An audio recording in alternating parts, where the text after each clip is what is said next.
Morning mga idol. Pump down tayo ng aircon. Turo ko sa inyo, tutorial mga idol. Sa mga hindi nakakalam kung paano mag pump down, sa mga nagbabalak maging aircon technician.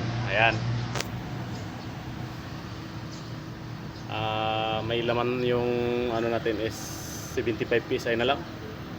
So pero although hindi pa ito react. Pag nag-react ito, ayun, tataas pa yan. Sobrang dumi ng unit, pero ang gagawin natin ito is pull down. Lilipat na yung may-ari, kaya kailangan isi-save yung freon. Okay, so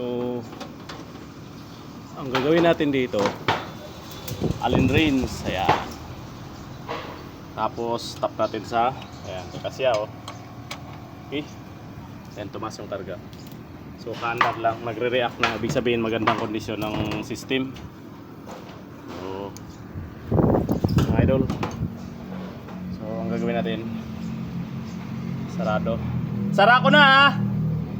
Tapos mayroong naka-ready doon sa breaker pagka nag-zero yan, okay? Ayan, sarado natin yung discharge. Ayan.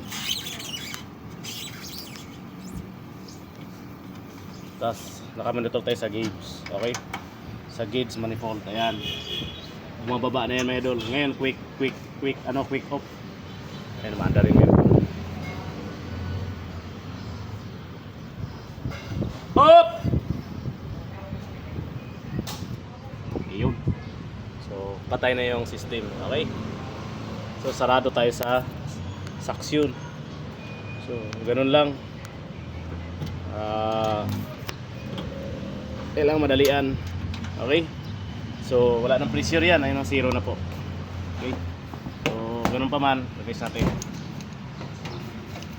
So wala, okay na. Done na natin ang pull down, na receive na yung freon sa condenser. So sa mga malalaking unit, ayan, sa mga malalaking unit mayroon siyang tinatawag na liquid receiver. So yun yung sa mga malalaki. So ito walang liquid receiver, maliliit lang. So kaya niyang i-receive sa condenser yung okay? So ganoon na, baklas na tayo. Ayun, tatanggalin natin, pigpitan natin, okay? Baka mawala. Sa mga magpapabaklas ng aircon, yung maglilipat bahay, pabaklas nyo sa mga marunong para hindi sayang yung freon, okay? Ayan, baklas, okay? Wala na pong laman yan, ayan okay? Okay, so terminal.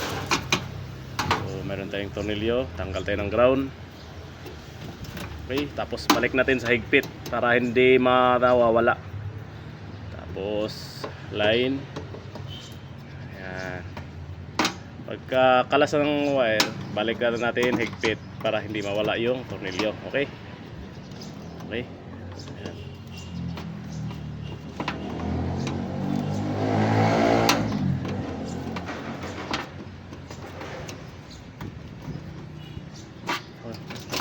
Okay, tapos balik natin higpit. Ayan. Wala tayong cameraman dito kasi nasa bubong tayo,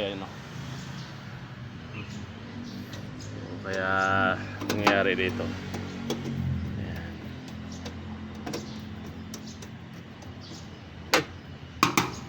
Okay na. So ito, tatakpan natin ng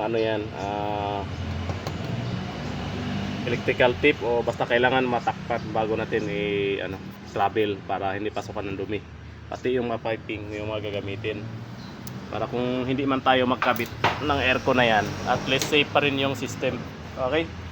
Ganun lang mga ma'am sir.